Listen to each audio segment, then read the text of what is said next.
Assalamu alaikum, hurmatly mekendештер, кадырлуу кыргыз элим. Кайрадан Баткен элинен, Баткен жеринен жалпыңыздарга жылуу салам. Hurmatly мекендештер, касиеттүү кыргыз элим. Бүгүн 2 май 2021 жыл.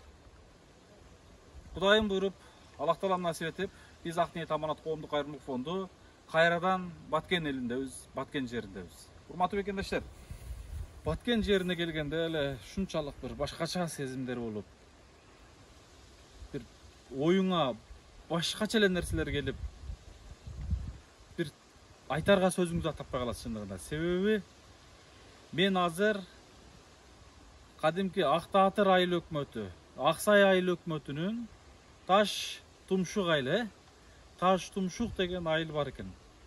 Тажикстан Республикасында анклавда калып кеткен. 38 кожолук жашаган жерде турам. 38 кожолук анклавда алып кеткен. Жанагы Кыргызстан менен Тажикстандын жолу кирес жайгашкан жол бар, билесиздер.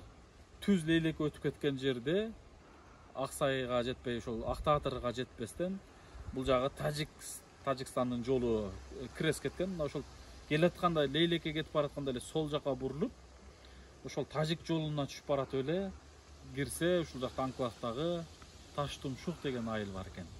38 кожолук жашайт экен. Бул жердеги көйгөйлөрдү көбү билбейт экен.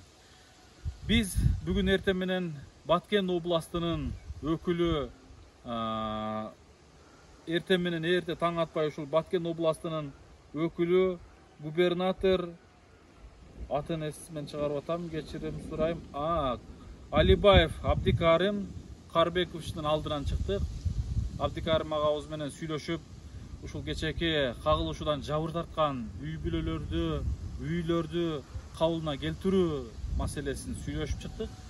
Биз ошол жабыр тарткан учурда келип, колубуздан келсе кичинекей болсо да жардамыбызды алып келип, арка эки Максат айылы жана бул Саада айылдары жана Аксай айылдарына жалпысынан бир 850 000 сомдук жардам алып келип тапшырып кеткенбиз. Ошол убакта ниет кылганбыз, максат кылганбыз. Эки күйүп кеткен үйдү тургузуп берсек деп ушундай бир Алланын астында бир ниет кылып, өзүмө кыял кылып кеткем. Айрыкча Баткен элин суу менен камсыздап турган Төрткүл суу сактагычынын башын коргоп турган, карап турган, кечеки чырдын эң башы башталган жер ошол Аксай эли. Аксай эли ошол головнойду карап турган. Мына ошо Аксай элине өзүмчө бир кичинекей болсо да бир жардам бергим келди. Кыял кылдым, максат кылдым, дуа кылдым, Кудайдан келгичек жалбарып суранып дуа кылып келдим. Ар бир бүгүнкү күйүп кеткен үйлөрдү Кыргыз Республикасынын президенти жарлыкка коюп, мамлекет тарабынан салынсын деп буйрук чыгып, бүгүнкү күндө курулуш иштери жүрүп атат. Алды уже дубалдар бүтүп калдыптыр. Аябай сурандык, жок дегенде бир үй болсо да бериңиздерчи, бир үй болсо да салайлы деп. Сөзүмдүн кыскасы, урматтуу мекендештер, ошол биринчи Карбек агабыз түшүндүрүп, ошол Баткен областынын өкүлү биринчи ушул жердеги азыр анклавда калып кеткен айылдагы, Таш Тумшук айылындагы садик маселесин көрбөйсүздөрбү? Садик ушунчалык аварийный состоянияга келип калган. Жалгыз мектеби бар экен мынакей. Мен мектептин алдында чыгып атам. Ушул садикти салсаңыздар аябай жакшы болот эле дегенде мен азыр садик менен таанышканы келдим. Азыр бул жерден чыгып анан Аксайга биз сала турган үйүбүздү кайерге салабыз, кимге салабыз? Кечеки жабыр тарткан, ошол окко, башкага жабыр тарткан бир туугандарыбыздын үйлөрүн тургузабыз айрыкча. Мына ошол жерлерге барып азыр таанышабыз. Биринчи биз садикти көрөйлү. Сиздер менен мен атайын бөлүшүп атам. Балким ушул садикти салганы сиздер колдоп бересиздерби, туура көрөсүздөрбү деген ой менен сиздер менен бөлүшүп атам. Мүмкүнчүлүк болуп калса Кыргызстандын келечеги жаштардын колунда дейт. Мына ушул садиктен сонун балдар, жаш балдар, келечектер, Кыргызстандын келечектери жакшы тарбия, таалим алса, Кыргызстандын момундай айтканда президенти да болуп калышы мүмкүн. Мына ушул садиктен чыгып Кыргызстанды алдыга сүдүрөй турган мыктылар чыгышы мүмкүн. Сөзүмдү кыскартайын, иш көтөйүн. Бизди күтүп атышат. Мына азыр мектепти көргөзүп койсоңуз, ушул жерде 38 кожолук турган жалгыз ушул жерде мектеп экен. Мына мектептин нары жагында бул жерде милицияхана бар экен. Ушул милицияхана ошол через милицияхана аркылуу өттүк. Мен азыр милицияханада балдар менен, участкойлор менен сүйлөштүм бул жер боюнчачы. Жалгыз мектеп ушул экен, караңыздарчы. Мектепти деле көрүп алуу ушунчалык бир кызыкча абалда калдык да. чындыгында ушул мектептен билим алышат экен айтканда. Эми ушул мектептин жанында турган аварийный состояниеда турган садикти көрөбүз. Садиктин абалын жанынан көрөлүчү барып. Жүрүңүздөр.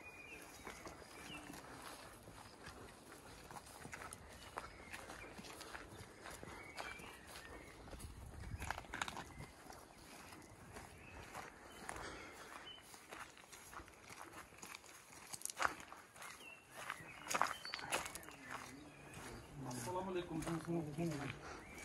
Qandaysыздар? So'zlaringizlar yaxshimi? İşlaringizlar yaxshimi? Tinchsizlarmi? Charchab ishlab o'tasizlarmi?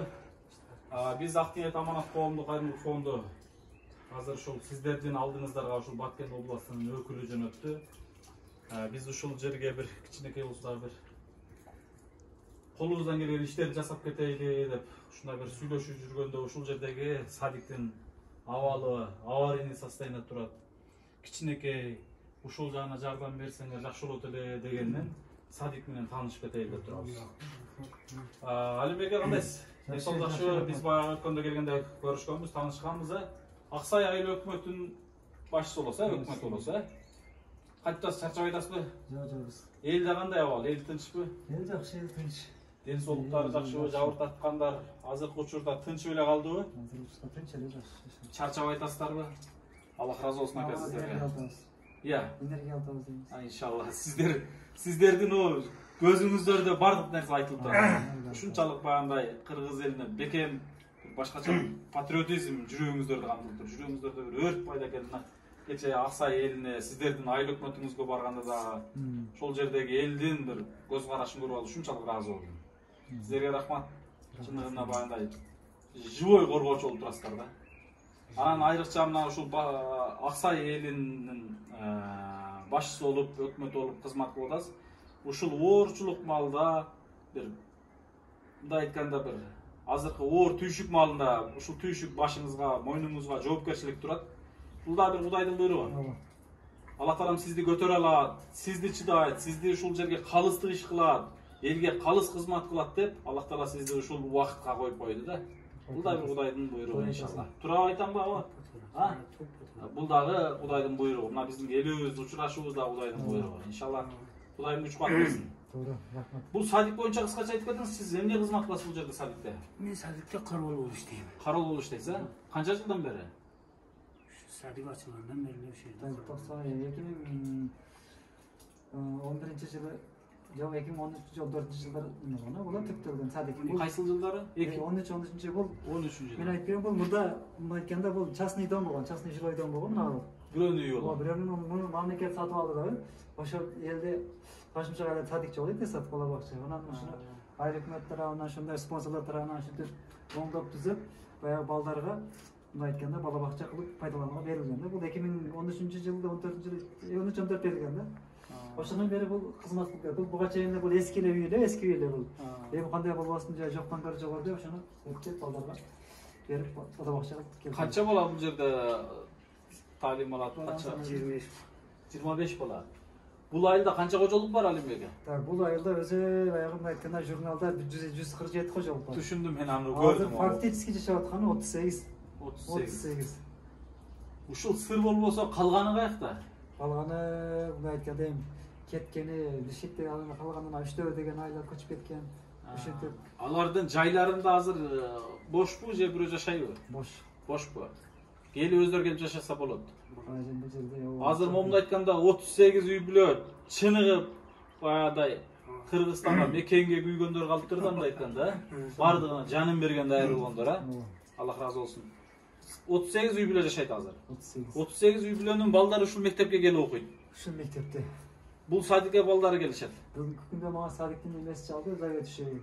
Буга чейин баягы МЧС келип, буга заключение чыгарып кеткен. Мен балдарды пайдаланып тура берейин деп мен сертимен чалсын көнбөдүм. Жок, токтоп тур, биз баягы ремонт иштерин бүтөйүк, анан окуйсунда токтоп турам. Эмне коркунучтуу, эмне кооптуу, эмне иштери бар азыр бул жерде? Кирип көрсөк болобу, а?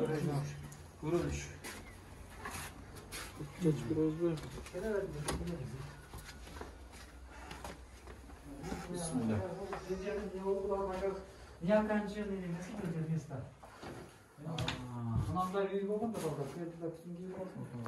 Мындай эски үй болгон, биз эски үйлөр ошентип Burası şimdi onda da gipsak oradan akışa Мына мынягын көргөзүп коелучу. Ол эски үй болгон. Мындай болгон турбайбы бул, мынакей. Бул азыр толук бүтпөгөн үй экен да мындай айтканда, Кыргыздын баягы 11 жагач үйүбүз да мындай экен, 11 жагач деген үйүбүз болчу кыргыздардын. Ошондо эле бул жашоо шартыга даярданган үйлөр да, илгерки бул үйгө менимче бир көп жылдар болду эми бул. Asli tabi Appa Zeynep'tin bir yana şu. Ошол Kim ekeni şu. Апа Зайнаптын үйү болгонбу? Бул Машалла. Жөнөкөй адамдын үйү эмес экен. Бул апа Жөнөкөй адамдын үйү эмес экен. Ошон үчүн кызмат кылыптыр да. Бул азыр ремонт кылабыз деп даярдык көрүп койгонсуздарбы же кандай болгон? Ошондой, тип ошондой. Аны энди бул жерде мына жерди биз ремонт кылган да, мен айтып атпайм, ошо элдин катышуучу менен ошондой жакшы андай оңдогонбуз, бирок оңдогонубузга карабай жылдыга андай оңдолот, кайра жарыкка кетет. Ушул жерде 25 дедиңиз, 25 бала тарбия алат ушу. Жерде тарбия алышат, 25 бала. Болгону ушул шарт бул жерде. Бул мындай айтканда азыр мындай карасаң байкадым уже. Башчы бул баягы немен Көп жыттан баштаптыр. жыттанып. Зак жыттан баштаптыр. Негизи балдарга зыян. Азыр эгерде жаңы мисалы садик түшүп калган болсо, ушул эмеректердин бардыгы ошол жаңы садикке көчөбү? Ооба да.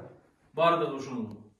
Момундай айтканда бул садик азыр корпусту эле тургузуп алган болсо, эмеректери даярбы ошондо? Ушул эмеректерди пайдаланып, мындан сырткары биз мындай айтканда айыл өкмөтүнүн деңгээлде жана башка спонсорлор деңгээлде мындан да жакшы кылышка биз аракет кылабыз да.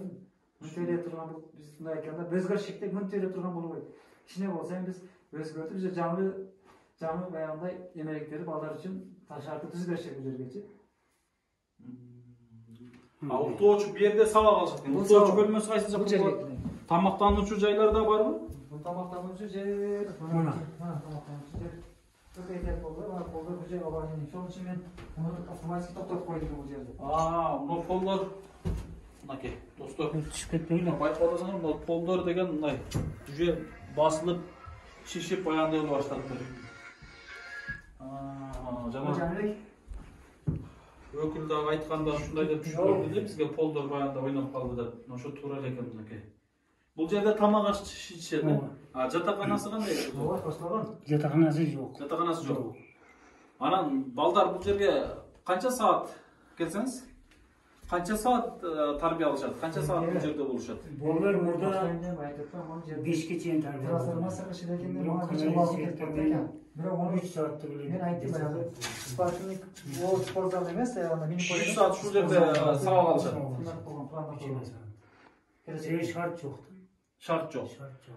3 саатта ошол жаш балдар бул жерде жетиштүү билим тарбия алышабы, ала алышабы? Yemin algan için alanın hala yok. 3 saat. Момундай айтканда, урматтуу достор, мекендештер, мына азыр биз турган жер бул бир үйдүн момундай айтканда верендасы экен. Верендада тамак ичишет экен. Зал бөлмөсүндө ушул билим алышат экен. Анан бул жагында болсо мынакей, коридорчу чакан жери бар экен. Бул жерде ушул гардероб маселеси экен. Бул жагы бүт эле экен.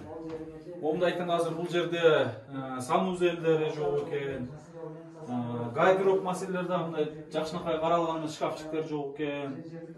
Көп маселелер, жатаканалар болуш керек эле, уктоочу бөлмөлөр болуш керек эле, бирок ошол маселелер чындыгында жок экен. Бирок достор, бул жакта шарттары мындай колдон келишинче ушу урайын деп калса деле, жыгылайын деп калса деле, бирок иштерин толтуруп, кооздоп, ошоштуруп, кыскасы балдарга бандай тарбия берип аткан ушул жерде жетекчилерге рахмат.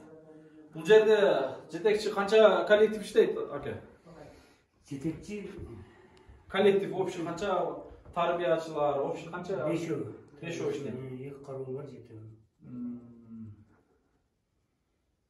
Азыр балдар жокпу анда? Жоқ. Сыртында көрбөсөңүз болобу? Сырттарын көрөлүчү. İşte bu жаракалар жылдан жылга кетип атат. Могул жерлерден замнаке. Жаман коебуз да. Жа бул уже биз көргөзбөсөк деле биз билинип турат. Көрүп атасыздар, нарық комнаталар, полдору, бүтпөгөн наркы комнаталары, дуалдардын жарака аварийный состояниялары. Ушундай маскалар бар экен. Мен сыртындан көрөлүчү, сыртынан жүрүңүздөр. Onu nasıl kılamaydı? Rakın çakasına da çıkıyor. Var işte der ya, değil mi?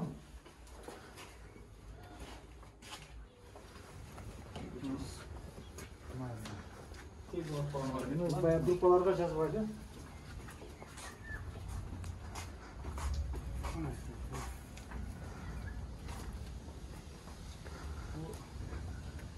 Корпус чындыгында ескирип калыптыр, а? Мен турчу өзүм мына кара көргөзөм.